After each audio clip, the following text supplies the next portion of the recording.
If I can start with the webcasting introduction, I would like to remind everyone present that this meeting will be broadcast live to the internet and will be capable of subsequent repeated viewing, with copies of the recording being made available for those that request it. By being present at this meeting, it is likely that the recording cameras will capture your image, and this will result in you becoming part of the broadcast.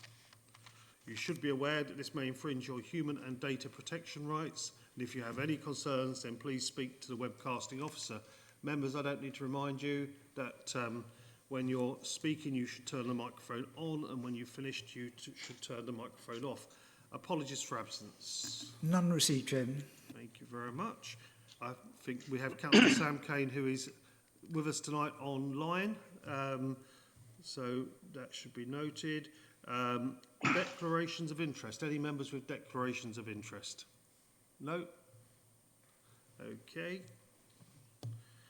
Minutes of the last meeting, can I take them as a correct record? Great. Thank you. Reports of portfolio holders.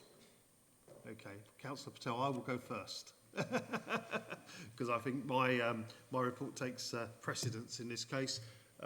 Obviously, as we're all only too aware by watching the news and the various broadcasts of the terrible times in Ukraine and the atrocities that are happening over there. So it was really pleasing, well, it's not pleasing, it's heartening to see the community come together in support of Ukraine over the past few days here in Epping Forest with a really excellent collection hub set up by Melanie Witten.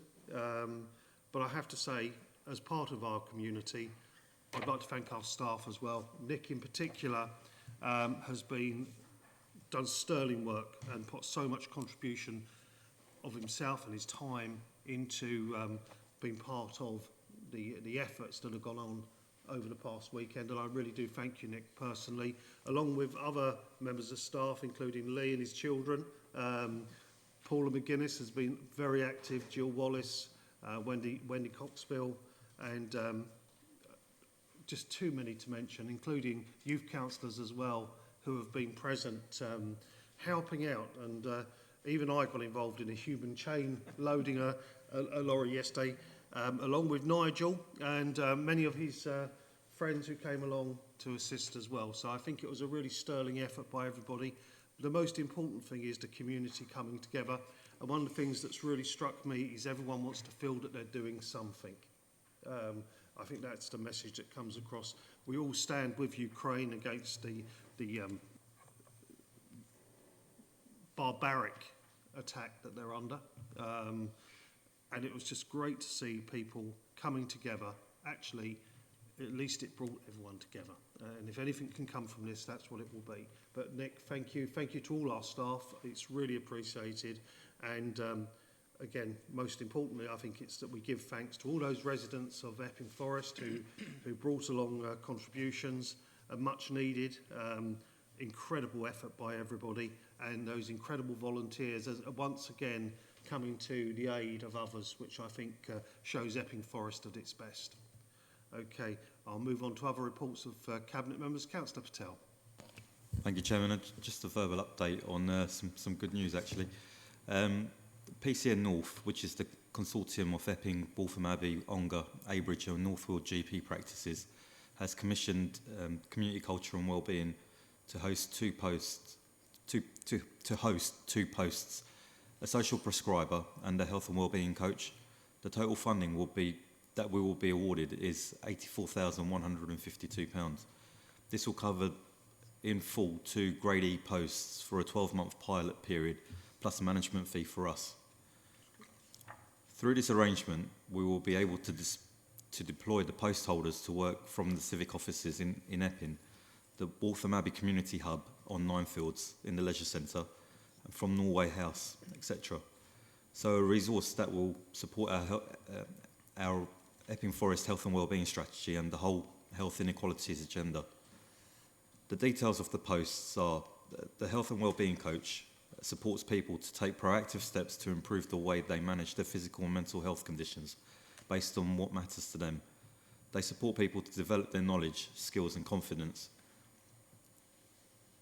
The social prescriber aims to increase people's active involvement in their local communities. It can strengthen resilience at both a personal and community level, and it reduces health inequalities by supporting people to address the wider determinants of health, such as debt, poor housing and physical inactivity. I think you'll agree that this is really welcome news, particularly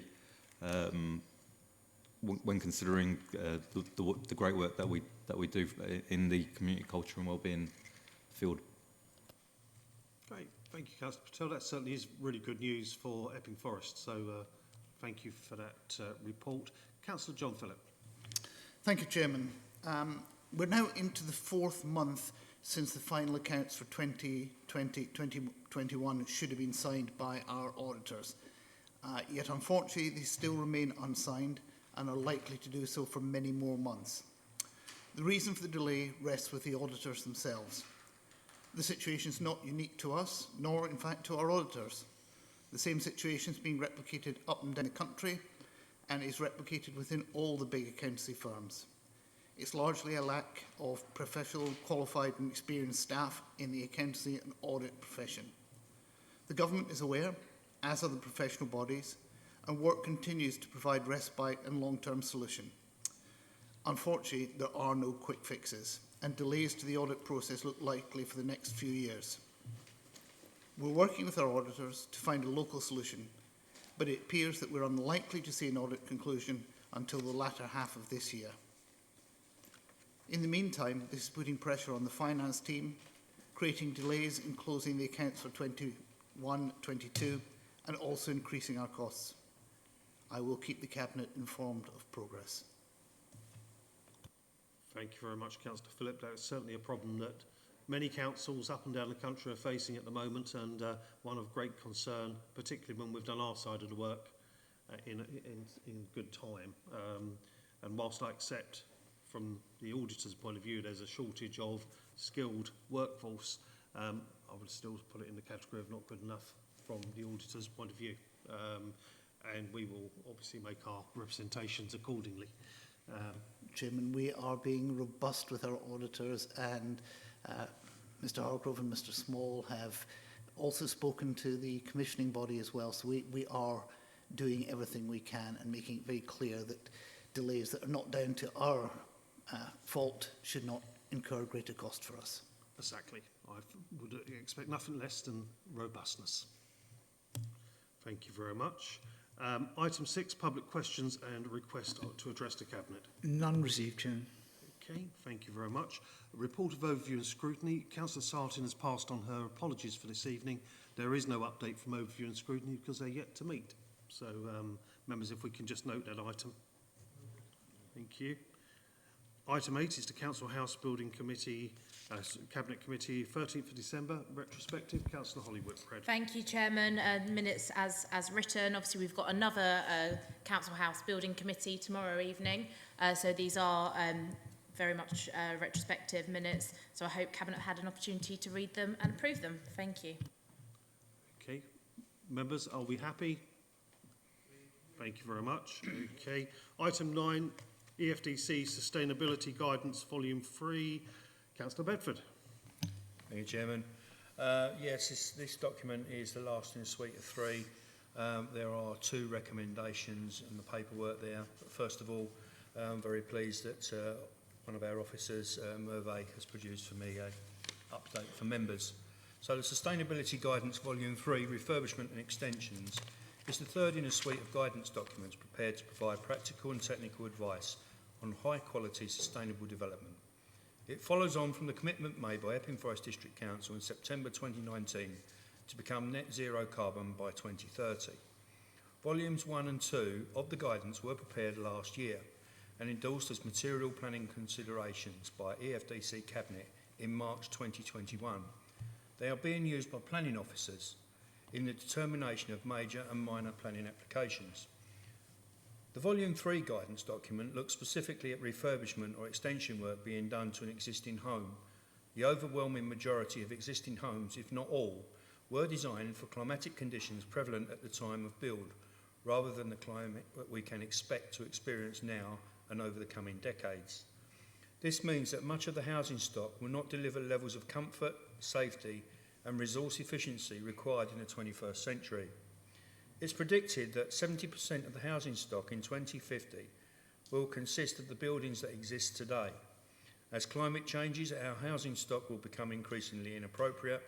Therefore, widespread adaptation of existing homes is crucial to ensure that they are comfortable, marketable, resource efficient and fit for purpose in the present and the future. Volume 3 builds on the retrofit guide published by the London Energy Transformation Initiative, or LETI for short, who are a group of construction industry professionals. The LETI guide is included as an appendix within Volume 3 document. An update on the draft Volume 3 document was presented to Cabinet in March 2021. Authority was given to the portfolio holder to approve for public consultation once the document was in its final draft. The document underwent 6-week public consultation between January the 10th to February the 21st, and the comments received have been incorporated in the final draft being presented today. If endorsed, EFDC Sustainability Guidance 3 will join the other 2 documents in the suite and become a material planning consideration in determination of planning applications. So the recommendation tonight is to note the public consultation process and the outcomes, see Appendix B, and endorse the Epping Forest District Council Sustainability Guidance and Checklist Volume 3, refurbishment and extensions, which is in Appendix A, as a material planning consideration for pre-application advice, assessing planning applications and any other development management purposes within the district.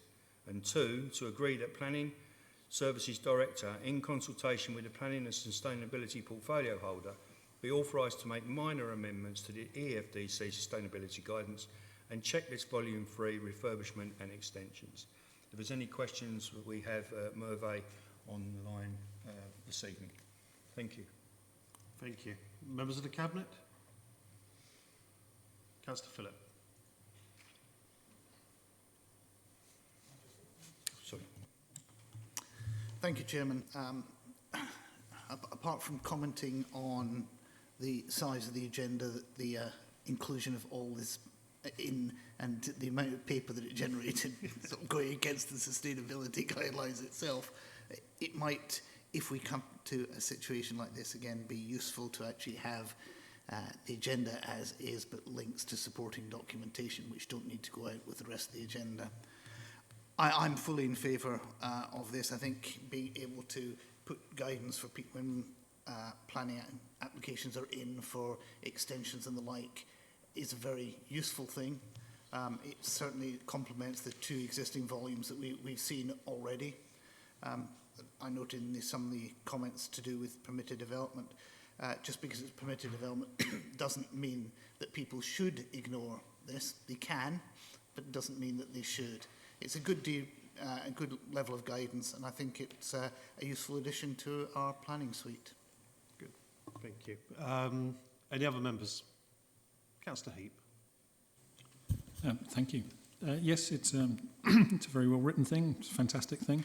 My only slight query is one of implementation, because in Buxton East we have Sycamore House, which has recently gone through some replacement windows, and every flat that has the replacement windows now has condensation problems.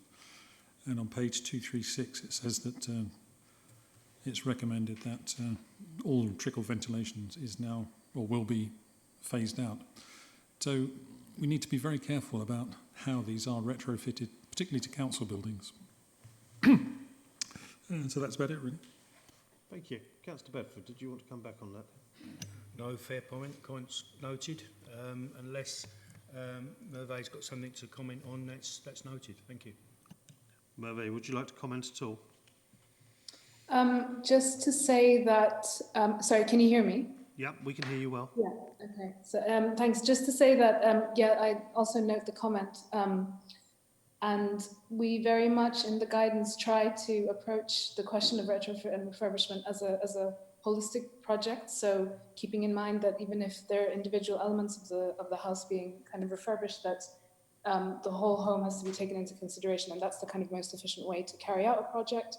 And in the guidance also is kind of best practice on how to kind of go about setting up refurbishment plan before embarking on the work, precisely to kind of avoid issues like the one that you've mentioned. I think it's a really important point not to kind of think of individual elements in isolation, but to think of the whole home when doing the project. But yeah. That's great, thank you. Okay, members, you've got the recommendations before you this evening. Can we agree those recommendations? Agreed. Thank you. We then move on to item 10, the COVID-19 Development Plan, Travel Local Demand Responsive Trial. Councillor Avey. Thank you, Leader. You've got a short report for you. Hope every member of the Cabinet's read it. As you can see, the Travel Local DRT plan service has faced some significant headwinds during the COVID pandemic. What we are recommending is a further year's funding which will enable a chance of proving something closer to financial viability for the service and perhaps justify Essex County Council's return to supporting journeys in this corridor, part of which very important through actually my ward. Also, as part of this, we'll be able to trial electric vehicles, which obviously is very key to our green agenda as a council. If you've got any questions, I see Stephen is on Zoom, so please ask. Thank you. Thank you. Members, any questions? I know you all had an opportunity to go through this in detail. Councillor Phillip. One's a question, one's a comment. It says in the report that the pieces of the district south of Epping have got good connectivity with tube and bus. That is certainly not the case for Theydon Boyce. It does have tube, but the bus connection is poor. So I would encourage us to look at keeping it certainly as far south as Theydon Boyce.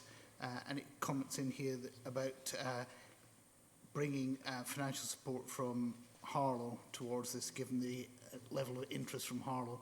Have we made any progress on getting that as a contribution? Okay. Councillor Avey.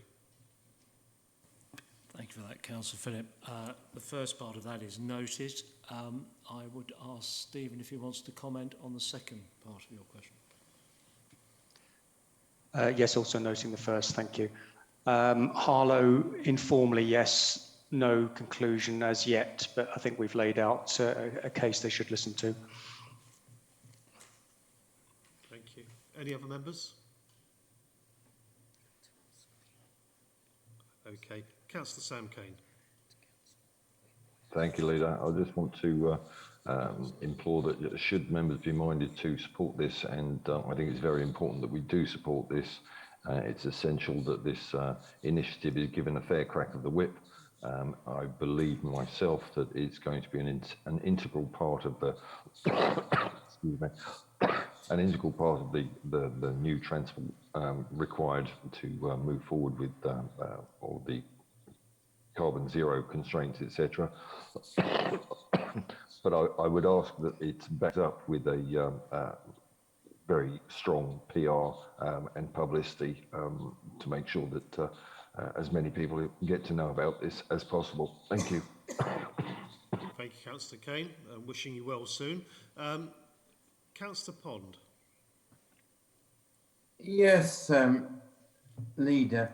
May I repeat the question I put at full council to Councillor Avey when he was away, which is what has happened to the intention to provide an electric vehicle bus service between the Broadway and Devon Station and the shopping park in Langston Road. This was formerly served by the 87, and I believe it could still be served by the 87 on request, but the existence of a large shopping park with perhaps 200 or 300 cars jammed in both to the car park and the system to get into it really does not further the council's climate ambitions. Councillor Avey. My hearing is extremely poor, and I must say I didn't understand that question in full. Did Stephen pick it up better on Yeah, Zoom? of course. Stephen? Yes, thank you. Thanks to members for the support for that shopping trial. The picture of that is that we did get as far as procuring a hired vehicle for a month, which didn't prove fit for purpose, unfortunately, just in terms of it being more like a sort of shuttle you'd see at a large public county show or something. And then just as we were trying to secure a better vehicle, Omicron hit, and I think we took the reasonable decision that we would pause the trial until better conditions come along. Arriva themselves didn't used to, I accept the point about the shopping park, but one reason for the 87's unreliability was it simply took buses ages to get in and out of that shopping park.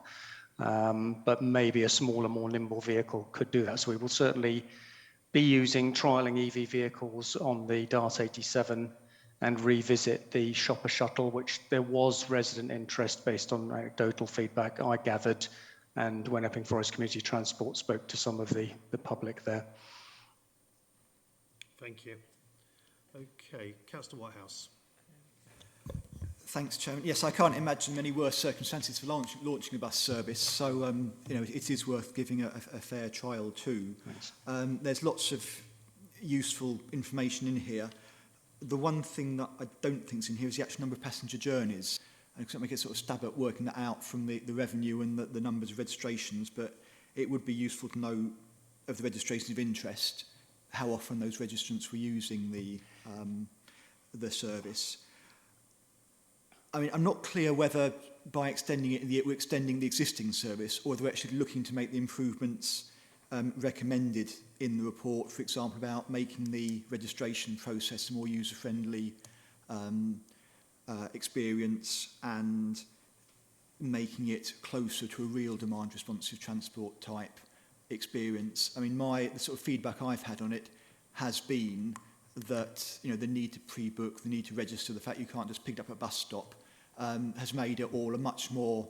The friction involved in using the service is much greater than is for a conventional demand-responsive transport service, and I think that is one of the reasons that it's found it more difficult to get people from the interested to the user status than might otherwise be the case. I mean, in particular, older residents who perhaps aren't so digitally friendly at one stage, the registration's an obstacle. At the other end, those who are digitally alert, as it were, are used to sort of being able to see whether the bus is on an app or knowing exactly, almost in real time when a bus is going to arrive at a place.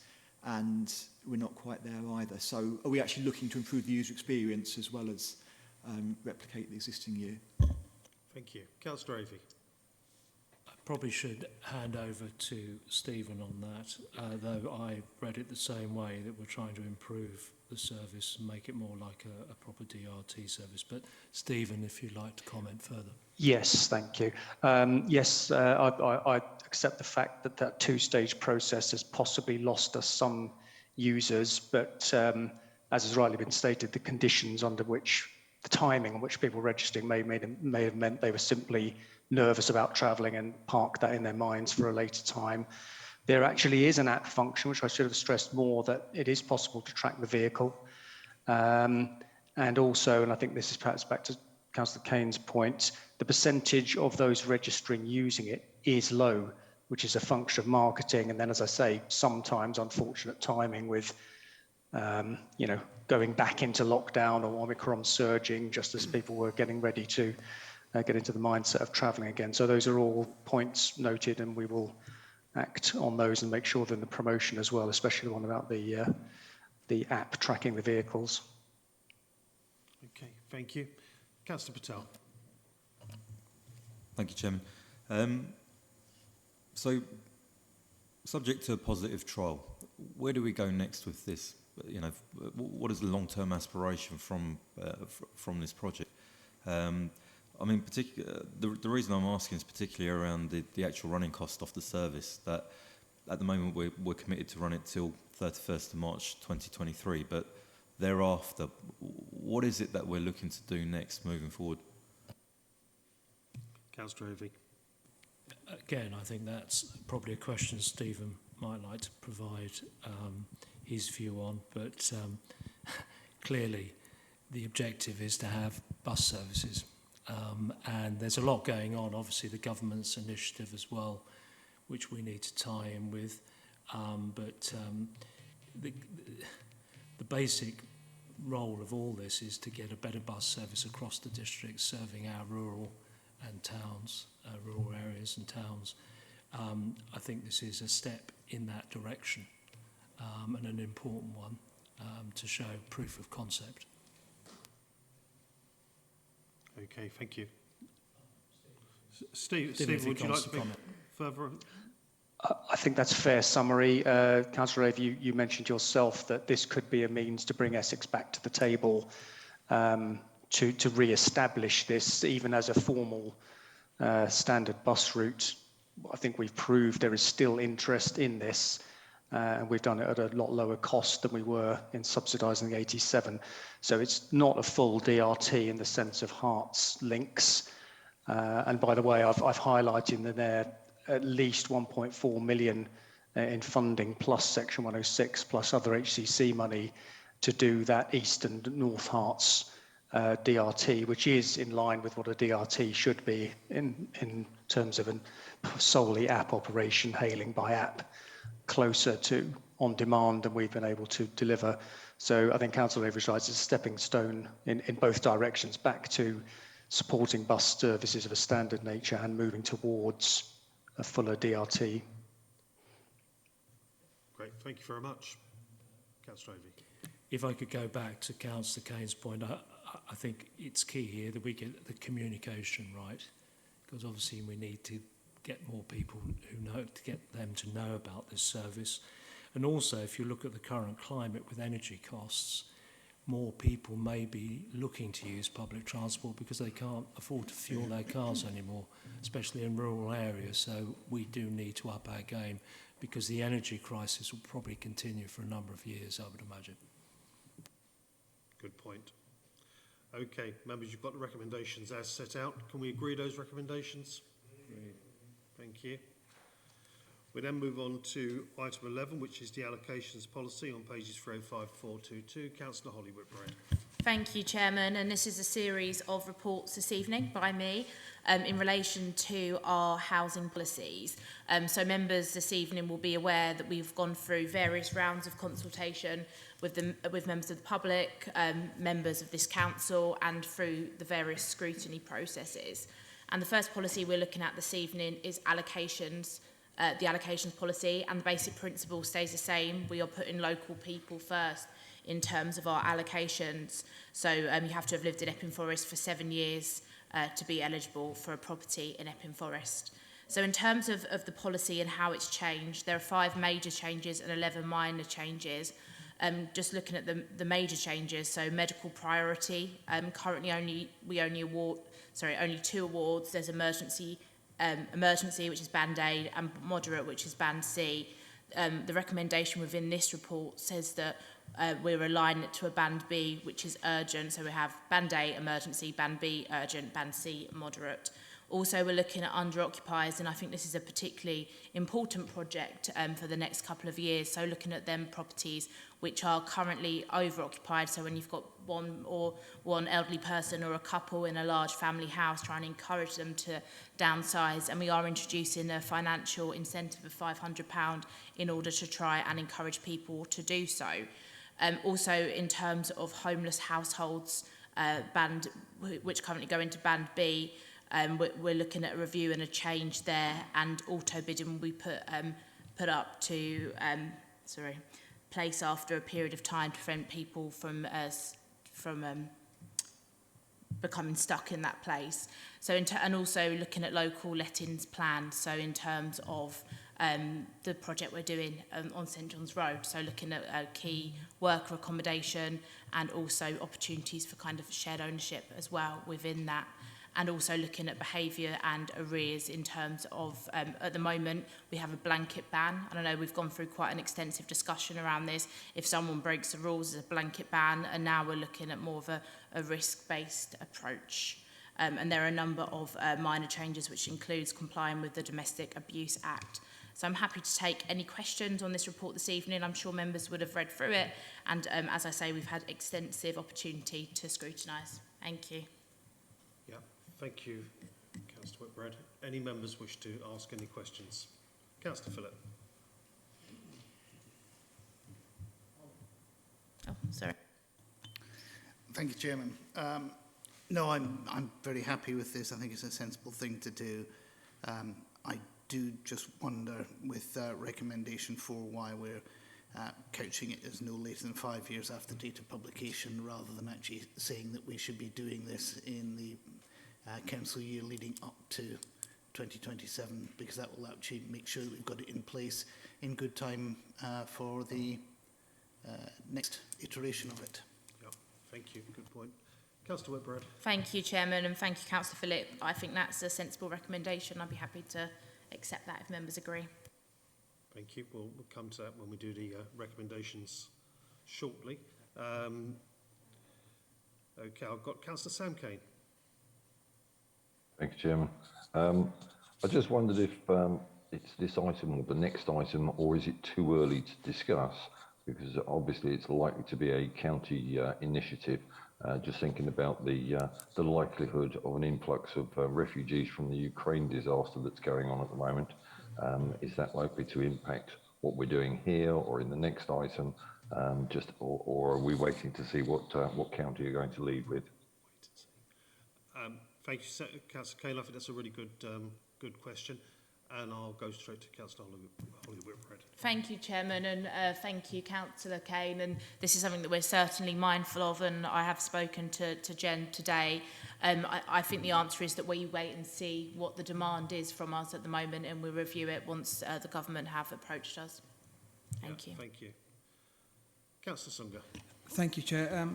Just want to say, with regards to the downsizing of properties, I think Councillor Whitbread, please join me in thanking our officers that have to do a very delicate job in speaking to residents that have a lifetime tenancy to give that up and to downsize, and with the incentive in place as well. But I think it's more than the incentive, it's the fact that they're going to give up their home they've had for decades.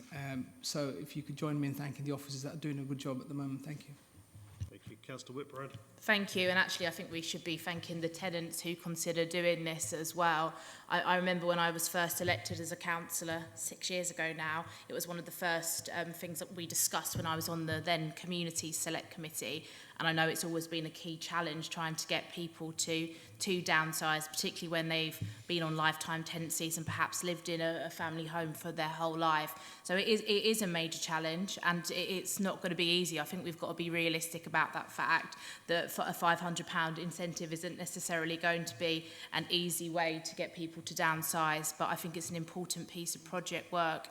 And coupled with that is the regeneration of our sheltered schemes, which is a piece of work that Deborah Fenton is doing, and we're really looking at in terms of our council house building programme, because we want to make places where people want to live. So I certainly think it's a very important thing that we're doing, but I think we also need to be realistic that it is not an easy thing either. Thank you. Okay. Councillor Heap. Thank you. Yes, I think these changes are to be welcomed, but my question is one of sort of flexibility, because it will still be, everybody will be assessed by whoever assesses them at the moment. And I know of one tenant or resident in Waltham Abbey who has been there for 12 years, and she has functional neurological disorder, which means sometimes her legs don't work. And she's trying to move to Loughton, where her support network is, but she's falling between bands. So I'd like to see a little bit more flexibility in that approach, so that we can be fair to our residents and not overly rely on them, on their parents. Thank you, Councillor Heap. And hopefully the flexibility that we're introducing to the medical bans will help there. But if you want to email me about that case, I'm happy to get officers to look into it for you. Thank you. Thank you. Okay, members, we've got the recommendations before us. Councillor Phillip has made a proposal for an amendment to recommendation 4. Members are clear on that recommendation. Councillor Phillip, did you want to just reiterate? Chairman, simply that the allocation scheme for 22 to 27 is reviewed during the council year leading up to 2027. Okay, that's fine. With that change, members, are you happy to agree to recommendations? Thank you very much. If we move on to item 12, homelessness and rough sleeping strategy, Councillor Holly Whitbread. Thank you, Chairman. And this is another report. And actually, I should have said it under the last item, but I would like to thank both Jen and Janice for the piece of work they've done here. It's been an extensive piece of policy work, and actually, I think we've come up with a good finished product. So in terms of this report, this is the homelessness and rough sleeping strategy. We have a statutory requirement to have such a strategy, and within this strategy are 5 priorities, and that's working together, prevention of homelessness, building resilience, access to suitable accommodation and support, and ending rough sleeping. What I would say here is it's a particularly important area, and actually I think homelessness and rough sleeping, particularly during the COVID pandemic, was at the forefront of many of our minds, and it was really positive to see the way the council reacted actually to ensuring that we got all rough sleepers off the street, and the piece of partnership work we did with Chess around having a house of multiple occupation to support those rough sleepers that we did get off the street. So I thought I'd mention that within this report. But what I think is important, it's about early intervention and making every contact count. So when we have someone presenting, either us directly or one of our partner organisations with signs of homelessness, with various issues and difficulties, it's trying to prevent them to the stage where they need our help and they need temporary accommodation. So I think this is a really important strategy. It's something that we had to have. I'm sure members have had the opportunity to read through this evening, and I'm happy to take any questions. Thank you. Okay, members. Councillor Sunga. Thank you, Chair.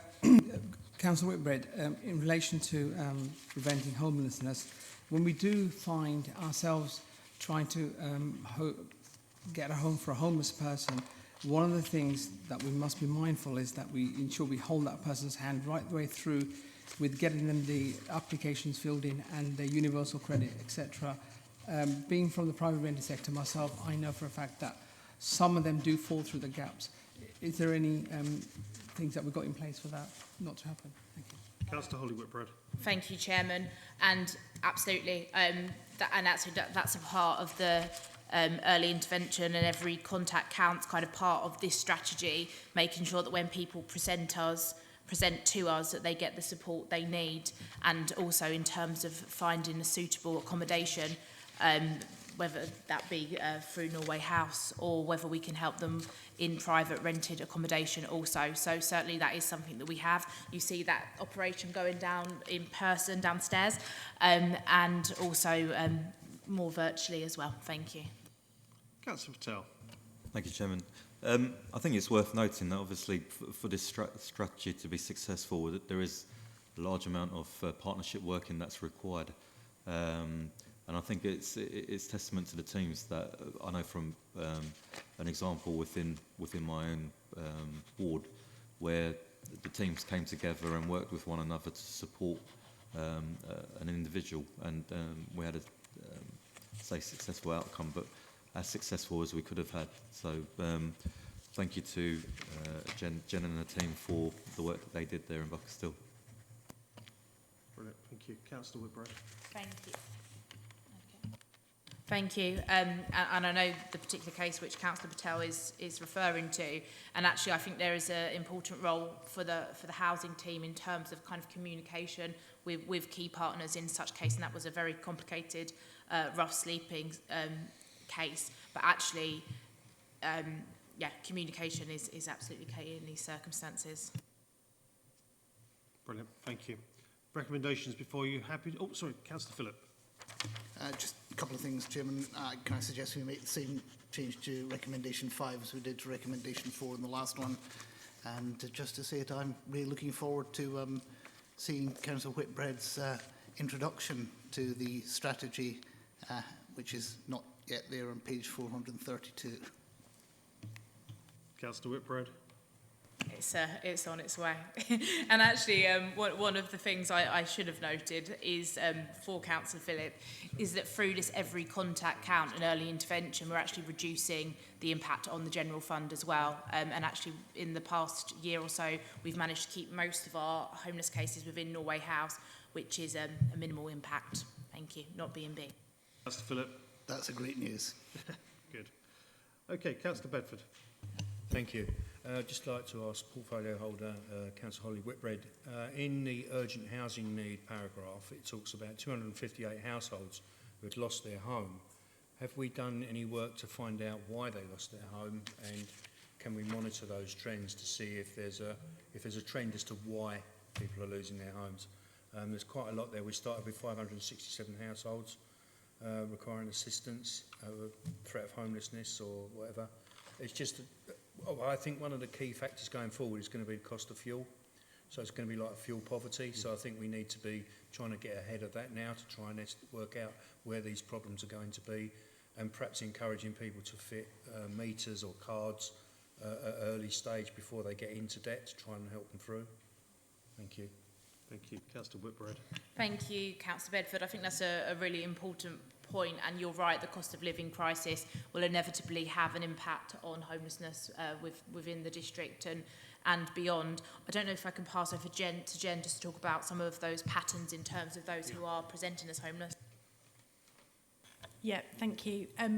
There are lots of different causes of homelessness. I mean, throughout COVID, what we found was that the main cause of homelessness was friend or family licence termination, but fuel poverty is certainly on the increase. We're changing the model slightly within the homelessness team. So previously, where we had lots of homelessness assessment officers, we've reduced the number of those and placed some navigators in the team, which is much more sort of hand-holding and much more specialist work. So we're looking at, we've got a domestic abuse navigator, mental health, and we're looking at securing external funding for substance misuse. And we'll do a similar thing around sort of fuel poverty. So there are a number of things already in place and signposting that's going on, and working very closely with community engagement officers to reach those people who that affects. Good question. Okay, we've got recommendations with the change suggested by Councillor Phillip to recommendation 5. Are we all happy to agree that? Agreed. We then move on to item 13, tenancy policy. Councillor Whitbread again. Thank you, Chairman. And this third policy is somewhat more straightforward because we're not recommending any changes to the existing policy. The only changes were actually made via portfolio holder decisions in recent years, particularly around the fixed term tenancy. So we did have a policy with homeless bids that it would be for a 2-year period, but we've moved that to the standard 10-year period. Policy as is. This is a statutory policy, and I hope members can agree to it. Thank you. Good. Members, any questions on what's an unchanged policy? Are we happy to agree? Thank you. That's brilliant. Thank you very much. Okay, then we move on to item 14, proposed site disposals to Qualis for redevelopment. Councillor Phillip. Thank you, Chairman. Bringing forward two of the sites that we have within the council for disposal to Qualis. Members of the Cabinet will, I'm sure, be well aware of the long saga we've had around Pearls Lane, how we've tried to sell it before, had an offer which has then fallen through. We've gone through that with Qualis. We have an offer that meets the independent valuation that we've got of £900,000. And a new one, the units on Cartersfield Road, Waltham Abbey, with a disposal value there of 2.9 million. As members will remember from just over a week ago, where we had the council budget meeting, provision for Cartersfield Road in the capital budget was there. If we sell this to Qualis, we will obviously not have that need to borrow that money, and therefore not the cost of it either. There is a flip side, obviously, that we will no longer get the rent directly from these properties. However, it will contribute to the ongoing success of Qualis, which in itself, as I said at the budget, feeds back into us being able to keep E-Balance budget here, so it's a positive thing. Happy to take questions, but these are two disposals, both being valued independently for us and Qualis have met the independent valuation prices. Great. Thank you, Councillor Phillip. Members? Okay, no questions. Therefore, can we agree to recommendations? Agreed.